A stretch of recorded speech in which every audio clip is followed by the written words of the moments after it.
He says that love is a beast of prey that pauses in its prowl. It crouches under a bush in splendid flower to seize a heart and body for its food. This beast thou dreamst immortal and a god. O human mind, vainly thou torturest an hour's delight to stretch through infinity's long void and fill its formless, passionless gulfs, persuading the insensible abyss to lend eternity to perishing things, and trickst the fragile movements of thy heart with thy spirit's faint of immortality. All here emerges born from nothingness. Encircled it lasts by the emptiness of space, a while upheld by an unknowing force, then crumbles back into its parent naught. Only the mute alone can forever be. In the alone, there is no room for love. In vain to clothe love's perishable mud, thou hast woven on the immortal's borrowed loom the ideal's gorgeous and unfading robe. The ideal never yet was real made. Imprisoned in form, that glory cannot live.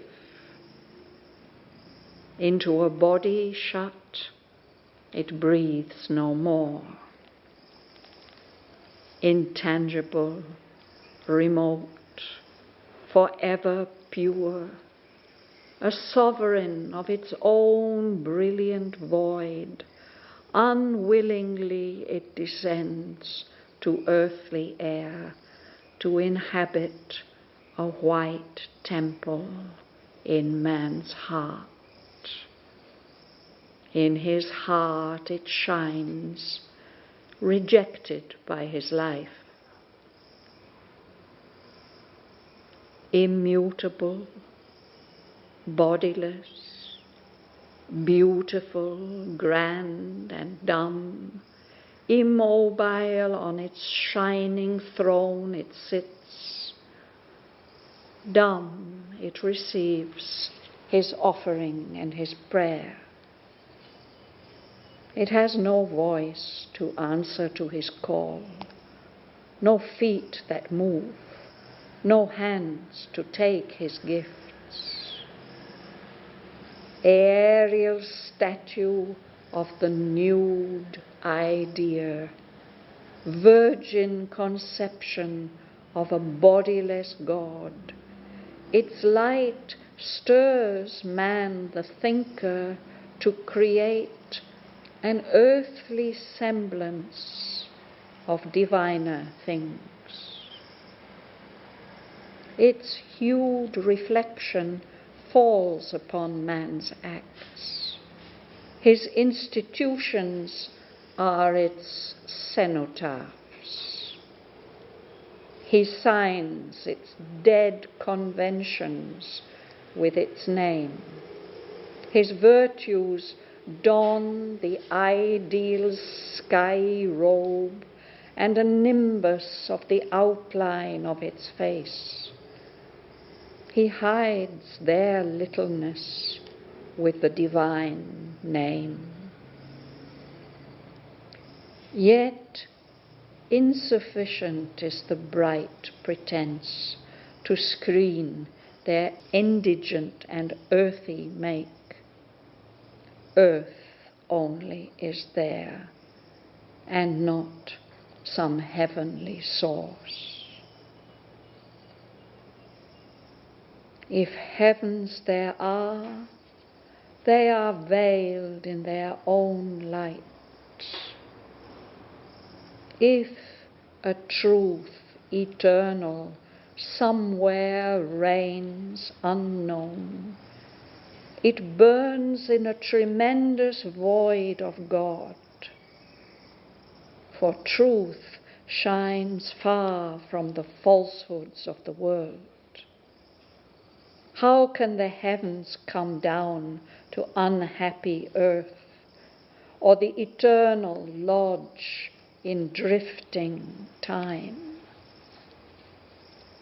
How shall the ideal tread earth's dolorous soil, where life is only a labor and a hope, a child of matter and by matter fed, a fire flaming low in nature's great, a wave that breaks upon a shore in time, a journey's toilsome trudge with death for goal.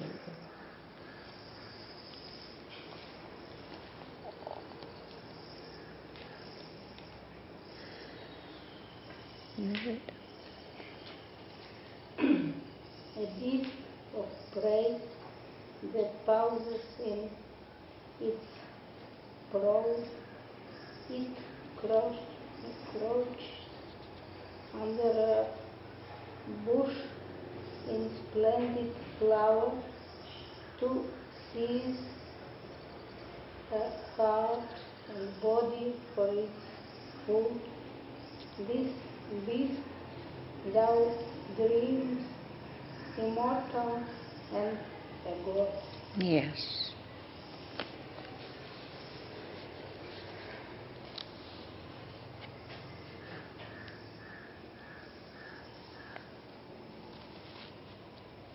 Savitri is following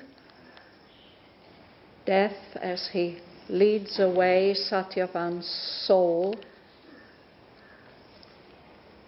in the conviction that her love is powerful enough to bring Satyavan back alive to earth. And death is doing everything he can to convince her that that is nonsense. And we read last time what he had to say about love. And in a way, some of these things that he says are true about what human beings call love. But Savitri's love is a different kind of love. So here he's saying that this thing that you call love, this feeling that you have for Satyavan and that you think he has for you, it's just like a wild animal, a predator that's pausing in its prowl, it's wandering around all the time looking for prey, and now it has hidden itself under this beautiful bush full of lovely blossoms, ready to jump out and seize a human heart, a human body to feed on. And this beast you think is an immortal God. This is what you believe in, he says. Is it clear? This is repeated as the beast. Love? Love, yes.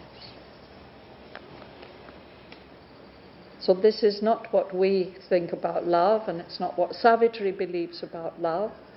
And I don't think even that death believes in this. But this is what he's telling her to discourage her, to make her go back, so that he can take away the soul of Savitri, of Satyavan. And he's got a lot more disillusioning things to tell her in the course of the next 100 pages. We will have to read them all. This will help us to become wise. We should listen to these things that he has to say. Sarojini.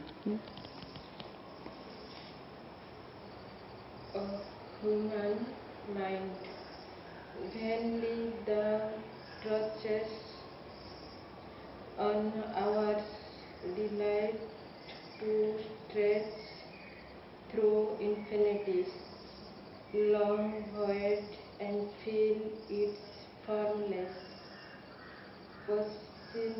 personless Gulfs. Persuading the insensible abyss to lend eternity to bracing things, and treat the fragile movement of thy heart with thy spirit's fount of immortality. Yes, thank you. So he addresses her as a mind. He says, oh, human mind. In vain, it's futile, it's useless what you are doing. You are torturing 1 hour's delight.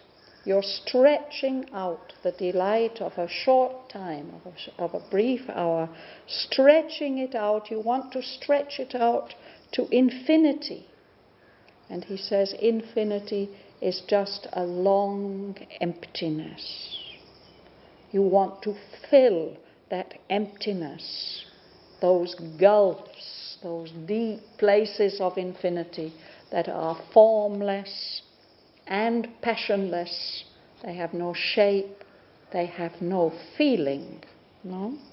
You want to persuade that abyss of nothingness, which is insensible, which doesn't feel anything, to lend eternity to perishing things. What we enjoy here on earth are perishing things. They are not going to last for eternity. What you want to do is to take this brief moment of delight that you've had with Satyavan, and you want to stretch it out forever.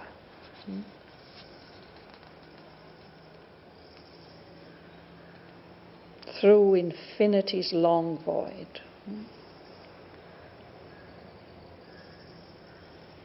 And you want to trick your heart, the fragile, breakable movements of your heart, with the spirit's feint of immortality. This word feint is also a trick, a pretense. You try, it's what magicians do. They do something and they make you see something that you didn't see. A feint, a pretense. So he says there's something in your spirit which is pretending that there's something like immortality. But don't allow your heart to be tricked by that. And now he's going to tell her how things really are, Martin. All here emerges born from nothingness, encircled at last by the emptiness of space, while upheld by an unknowing force, then crumbles back into its parent naught. Only the mute alone can forever be. In the alone there is no room for love.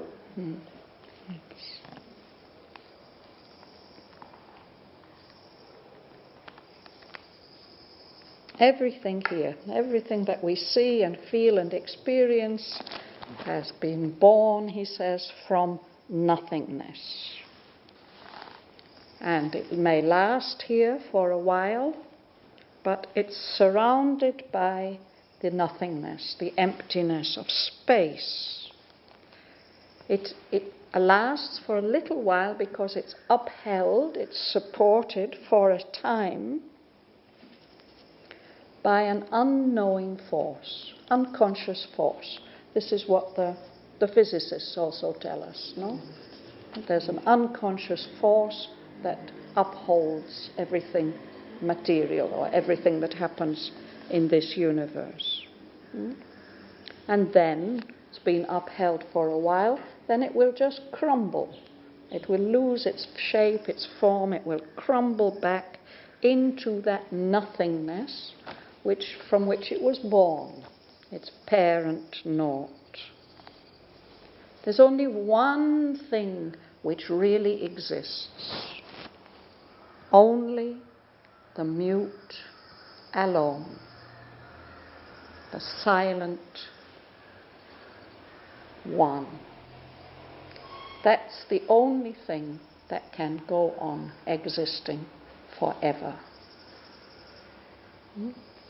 And that is alone. It is one. There's no room in that one for love, he says. He's not referring this alone to the divine. No, that's what it's his way of referring to the divine. He's taking this Upanishadic idea of the one without a second, and he's turning it rather cynically to his own purposes. We cannot rely on anything that he says.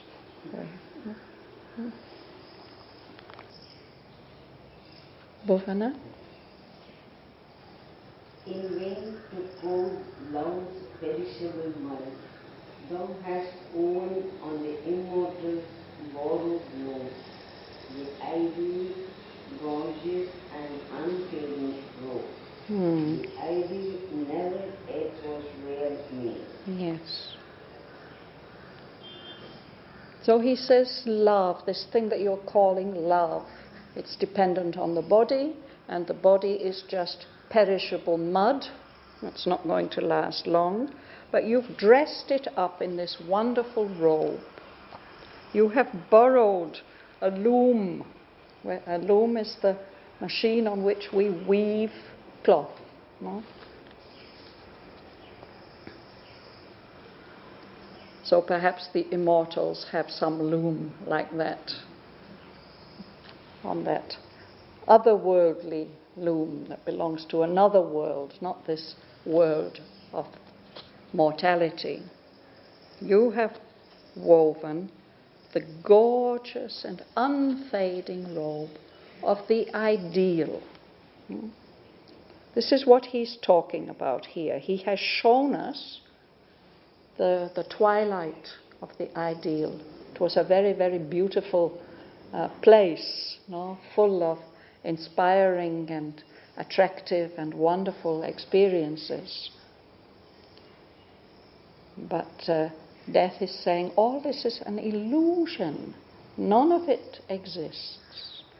The ideal was never yet made real. It's never been realized. And this is what we actually find, no? It's very convincing when he says this. Ideals can be inspiring, but realizing them is another matter.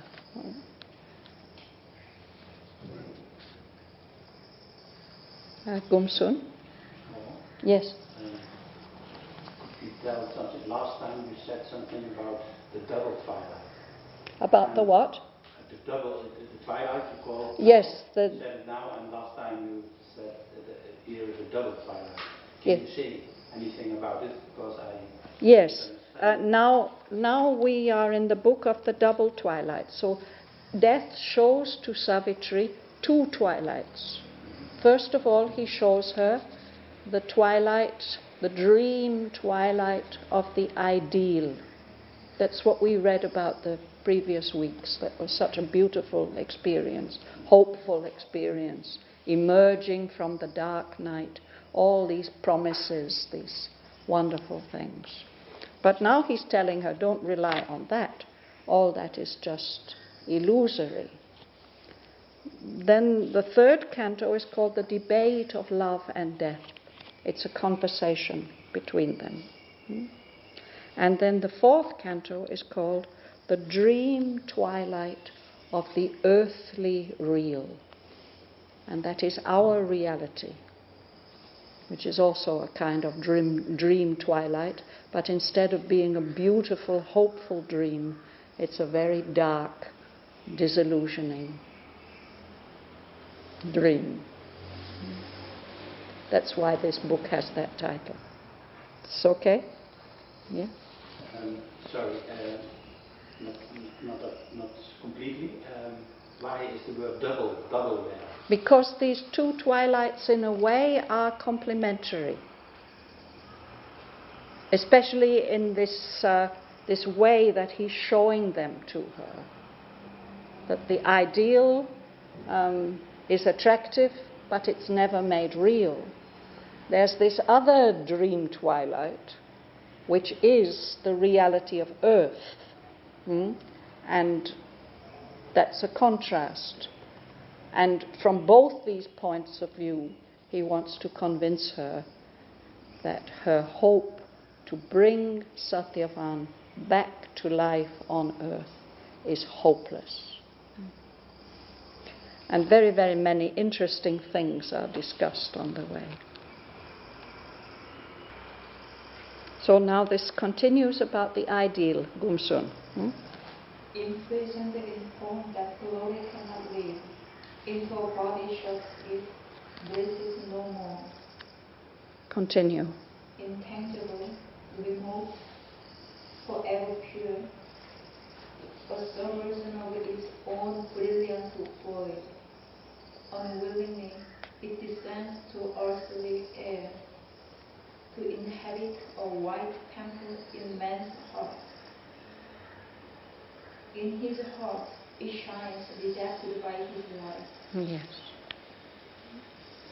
These lines are important for us because we are drawn here to Auroville by an ideal. We are trying to realize an ideal. This is a way of looking at that. That the ideal never yet was real made. In fact, he says it never can be made real. That glory, the glory of the ideal, cannot live when it's put into a form. If you realize it, it will die. If you shut it into a body, it can't breathe anymore. It will die. The ideal is something that is intangible, can't be touched. It's far away. It's forever pure. Because it can't be touched and it's far away. It rules, it's a sovereign, a ruler of its own brilliant, shining emptiness. Unwillingly, it descends to earthly air. It will come down. We may get touched by an ideal. It may come and inhabit a white temple in man's heart. Yeah. But it may shine there in his heart, but it's rejected by his life. He's not able to live up to it.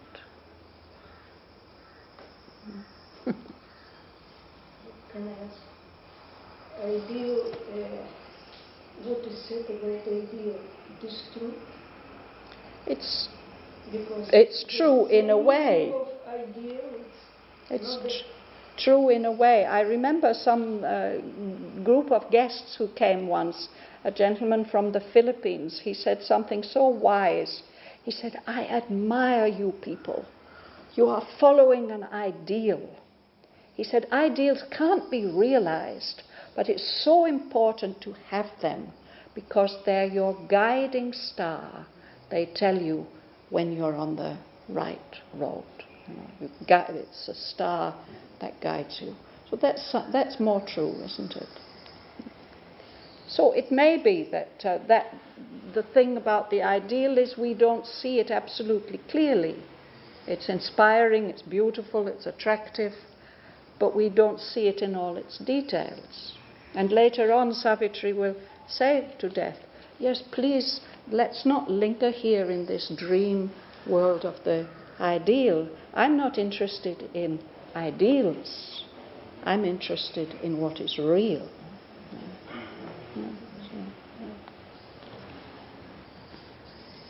But it is like a truth.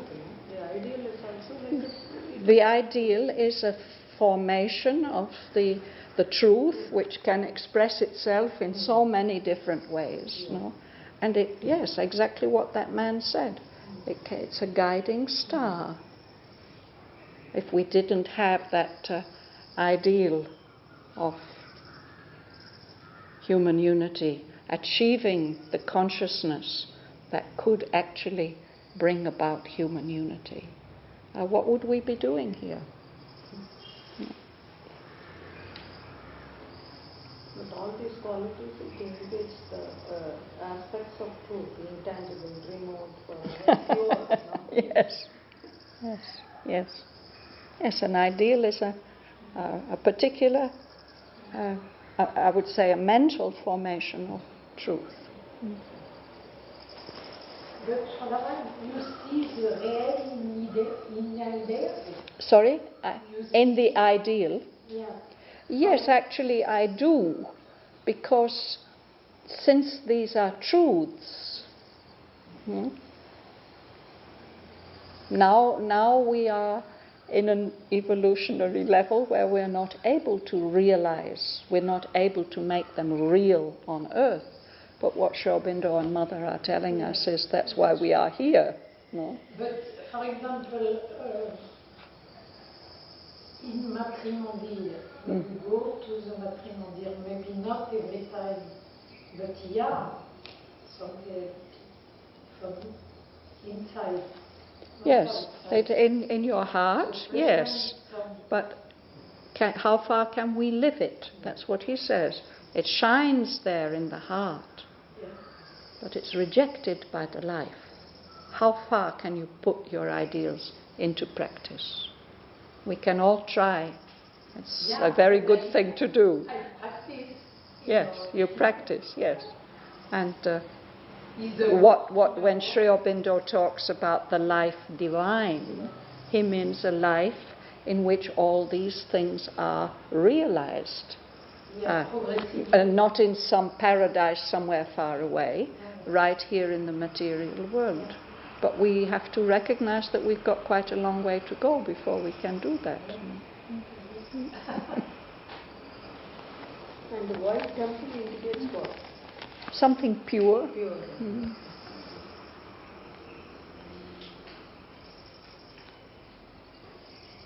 In his heart it shines, rejected by his life. So you'll read Ganga Lakshmi? Immutable, bodiless, beautiful, grand and dumb, immobile on its shining throne, it sits. Dumb, it receives his offering and his prayer. So what is it here? Sorry? What is it here? The ideal, yes. The ideal is immutable. It doesn't change. It's bodiless. It's beautiful. It's grand. But it's dumb. It doesn't express itself except in that ideal way. It sits immobile. It doesn't move on that shining throne inside the white temple of the heart. Dumb, it receives the offerings, the prayers of the person whose heart it is in. No? Sergei. It has no voice to answer to this call, no feet that move, no hand to take his gift. early illustration of an idea, version, conception of the godless God, bodiless God. Its light stirs man, the thinker, to create an earthly semblance of divine things. This is what it does. It doesn't respond to us. I mean, this is what he says. Actually, perhaps if we worship an ideal, it does respond to us in a way, but not in the ordinary human way, not with a voice, not with feet, not with hands. No? He mocks it. He says it's just a statue made out of air. It's a statue that's been made of the nude idea. The idea is the original creative conception. No? But when that is unclothed, then what is it? No? A statue made of air. No? It's a virgin conception. It's pure. It's a conception, a mental conception of a God without a body. No? So it gives some light. The ideal does give some light. It stirs, it moves man, the thinker, to create here on earth an earthly semblance of diviner things. If we didn't have ideals, there are many things that wouldn't have happened on earth. But people were trying to create something ideal. It's a nice line, no? An earthly semblance, an earthly appearance of diviner things.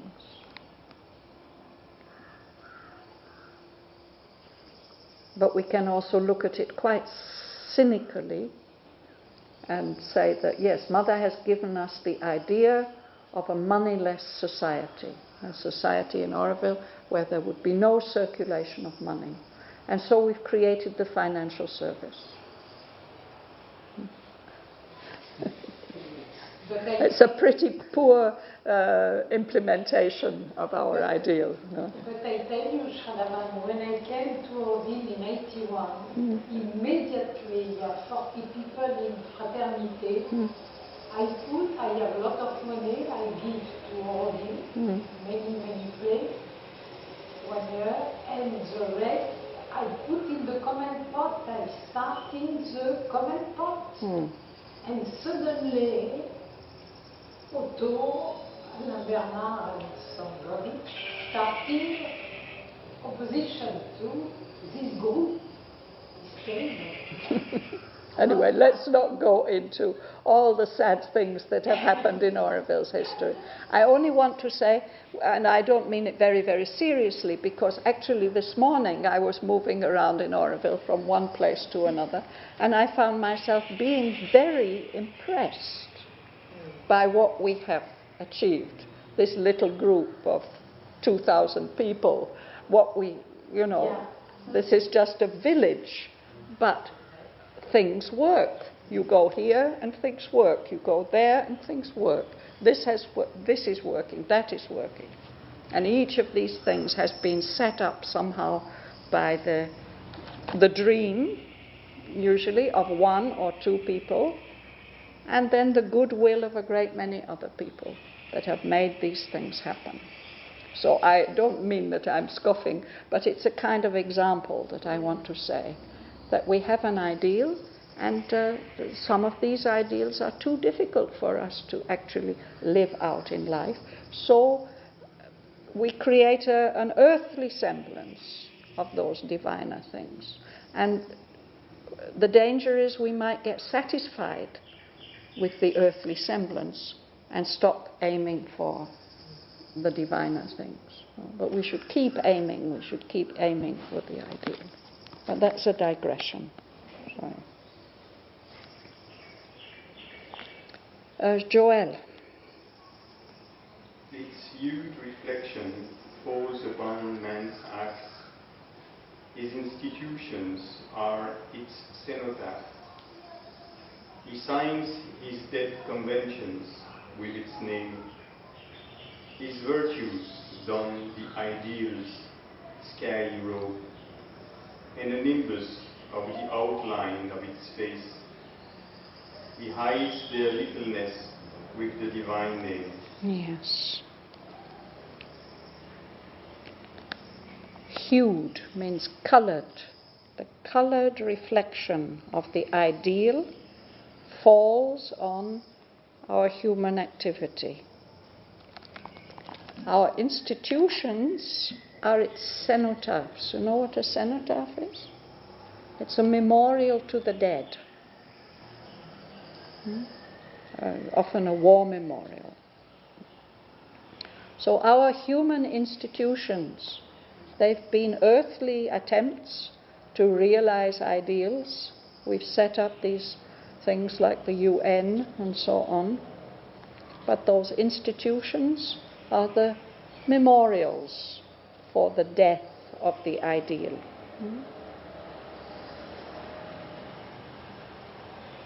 Ideals can easily become conventions. Actually, I don't like to use the words human unity because it's too much of a dead label, you know. It's a convention if we don't really know what we mean when we say it. So that we put this label on our ideal. We try to live up to our ideals. So our virtues, our attempts to be good, put on this beautiful sky-coloured robe of the ideal, and a nimbus of the outline of its face. A nimbus is a sort of cloud. We get them sometimes at this time of year. The high-piled rain clouds, and behind there's the setting sun, and above the clouds you may see a nimbus, a rainbow-coloured halo of light reflecting the setting sun. So it's something like that, the ideal. It's cloudy and vague and out of reach. That seems to be the face of the ideal. He hides their littleness, the littleness of his institutions and his conventions and his virtues, with the divine name of the ideal.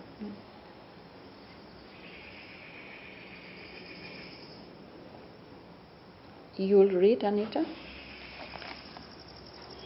Yet insufficient is the bright pretense to screen their indigent and earthly make. Earth only is there and not some heavenly source. Yes. So the pretense of the ideals is not enough.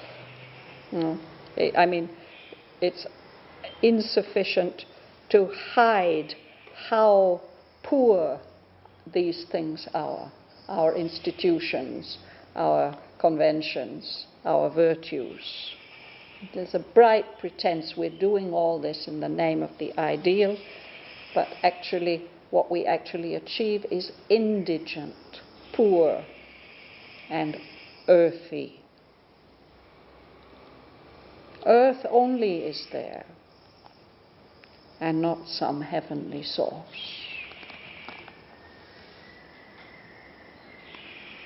And now he's going to tell us about heavens.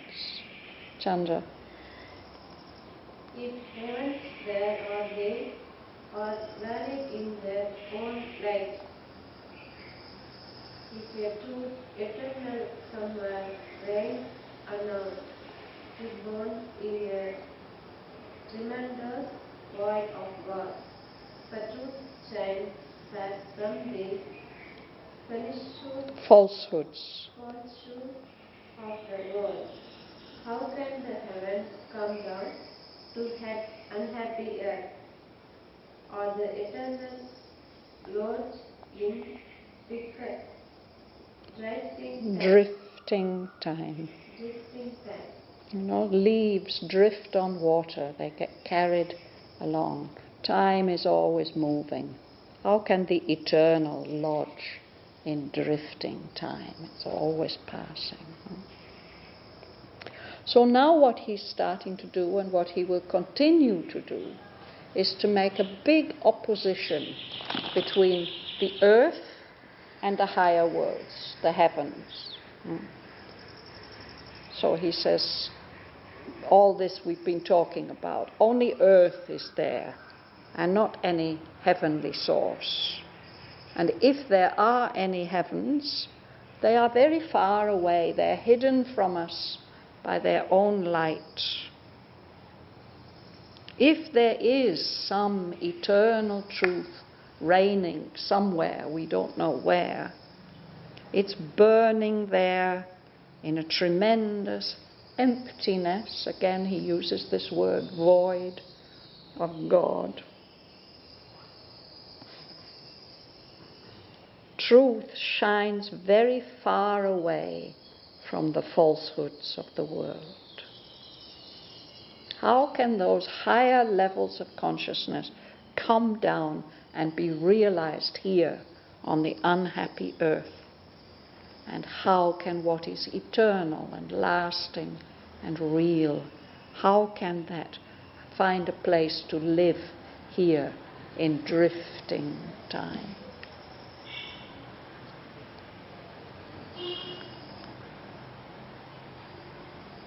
Just one more sentence. A lady at the back, you told me your name and I've forgotten. Teresa, yes. How shall the ideal spread earth's dolorous soil, where life is only a labor and a hope? The child of matter and by matter fed, a fire flaming low in nature's rage, a wave that breaks upon a shore in time, a journey toilsome tribed with death for goal. Yes. How is it possible for the ideal to be able to walk here on earth, on this dolorous, sorrowful soil of earth? Life on earth is only a labor and a hope. It's full of effort. It's hope that keeps us going. Life here on earth is a child of matter. It's fed by matter. It's a very weak little flame, a very small energy, flaming low in nature's great. Does anybody here know this word great? It's something we are absolutely not familiar with here. In houses in the West, in the time when we had to have coal fires or wood fires, the grate is that metal strips where you place the logs or the coal to burn, the grate. So nature provides some kind of support for this little flame which is life. Here life is like a wave. It rises and it falls. It breaks. It reaches the shore, the beach in time, and then that wave is finished. It's vanished. It's disappeared. And the characteristic of life on earth is a toilsome trudge. Trudging, it means walking with effort. You keep going although you're completely exhausted, full of effort. There's no joy in that kind of walking. And where is it going? To death. Death is its goal.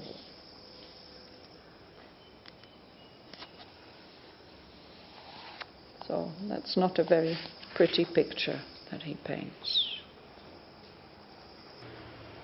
The next thing he's going to say is that the avatars have lived and died in vain.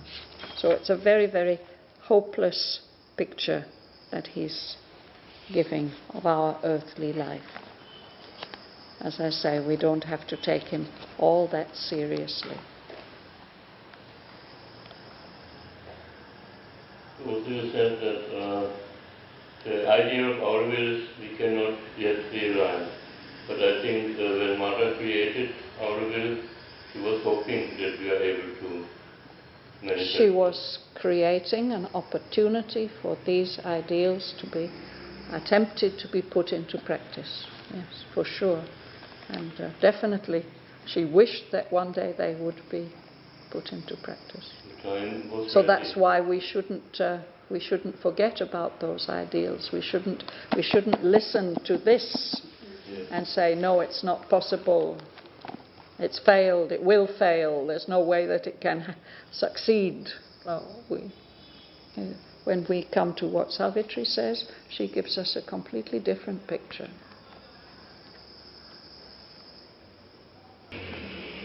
Shraddhavan, I have one question. It's not really like that, but I tell you something. In Ashanda Mother said, the end, le jusqu'au bout, is 2060. And I read the Synthesis of Yoga now, especially, and Ashanda also. And suddenly, coming just, I am just concentrated, is a new creation. When the new Mother, jusqu'au bout, but what is for you in the human body, mind, and physical new creation? Relation with idea, new creation. You know, we have read in Book 3, Canto 3, there's a house of the Spirit and the new creation. And when we read that, we know that that's what we are aiming for. That's what all human beings want, really. And Aurobindo tells us at the beginning of the Life Divine that the fact that this ideal goes on burning unquenchably in human consciousness for thousands and thousands of years, even though it has proved to be so far unrealizable, is the proof that one day it's going to be realized. 2060 sounds a little bit soon to me, but perhaps Mother used... 2060. Yes, that's only 40 years ahead. Is this life? Is this life for new generation? Sorry, I haven't understood. What? In 1961, Mother said, on ira jusqu'au bout en 2060. So after 100 years. Yeah. But on other occasions she said, well, ask me about it after 1,000 years. No? So I don't think we should fix ourselves too much on dates, because otherwise when that date comes and passes and we haven't achieved, we'll feel very disillusioned. The thing is, we just have to keep going as long as necessary. But for my inner experience, maybe now, maybe tomorrow, I don't know, but now I trust Mother. Yes, I also feel that something is happening. I trust Mother, I feel very, very sure.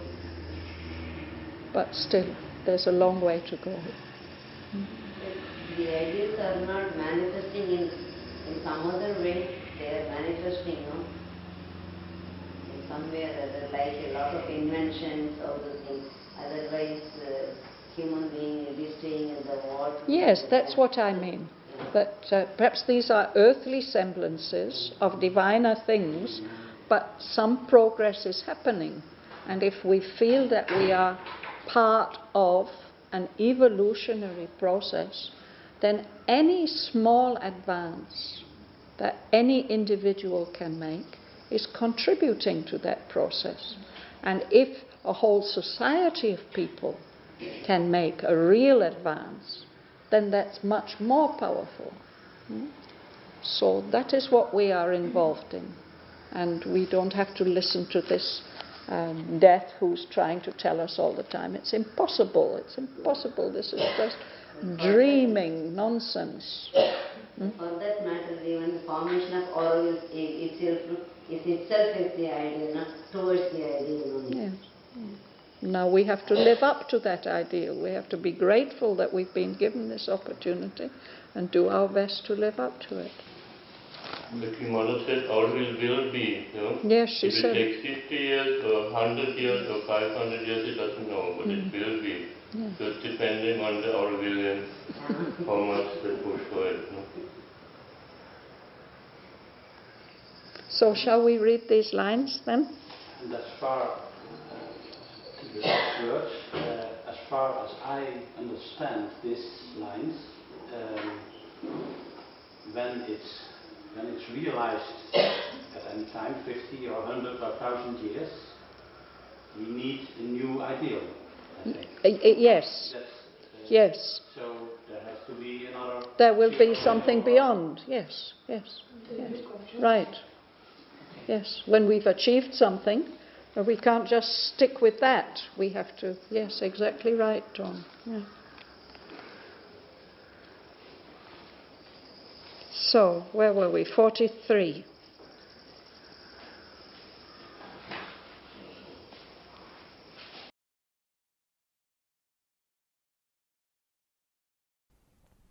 A beast of prey that pauses in its prowl, it crouches under a bush in splendid flower to seize a heart and body for its food. This beast thou dream'st immortal and a god. O human mind, vainly thou torturest an hour's delight to stretch through infinity's long void and fill its formless, passionless gulfs, persuading the insensible abyss to lend eternity to perishing things, and tricks the fragile movements of thy heart with thy spirit's feint of immortality. All here emerges, born from nothingness. Encircled it lasts by the emptiness of space, a while upheld by an unknowing force, then crumbles back into its parent naught. Only the mute alone can forever be. In the alone there is no room for love. In vain to clothe love's perishable mud, thou hast woven on the immortal's borrowed loom the ideal's gorgeous and unfading robe. The ideal never yet was real made. Imprisoned in form, that glory cannot live. Into a body shut, it breathes no more. Intangible, remote, forever pure, a sovereign of its own brilliant void, unwillingly it descends to earthly air to inhabit a white temple in man's heart. In his heart it shines, rejected by his life. immutable, bodiless, beautiful, grand and dumb, immobile on its shining throne it sits. Dumb it receives his offering and his prayer.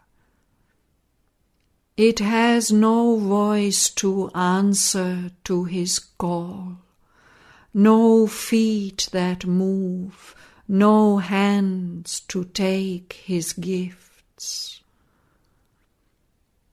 Aerial statue of the nude idea, virgin conception of a bodiless God, its light stirs man the thinker to create an earthly semblance of diviner things.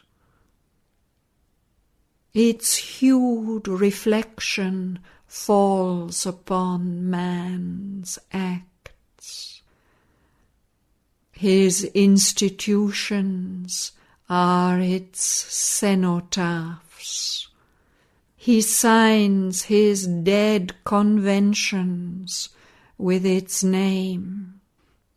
His virtues don the ideal's skyey robe and a nimbus of the outline of its face. He hides their littleness with the divine name. Yet insufficient is the bright pretense to screen their indigent and earthy make. Earth only is there, and not some heavenly source. If heavens there are, they are veiled in their own light. If a truth eternal somewhere reigns unknown, it burns in a tremendous void of God. For truth shines far from the falsehoods of the world. How can the heavens come down to unhappy earth, or the eternal lodge in drifting time? How shall the ideal tread earth's dolorous soil, where life is only a labor and a hope, a child of matter, and by matter fed, a fire flaming low in nature's grate, a wave that breaks upon a shore in time, a journey's toilsome trudge with death for goal?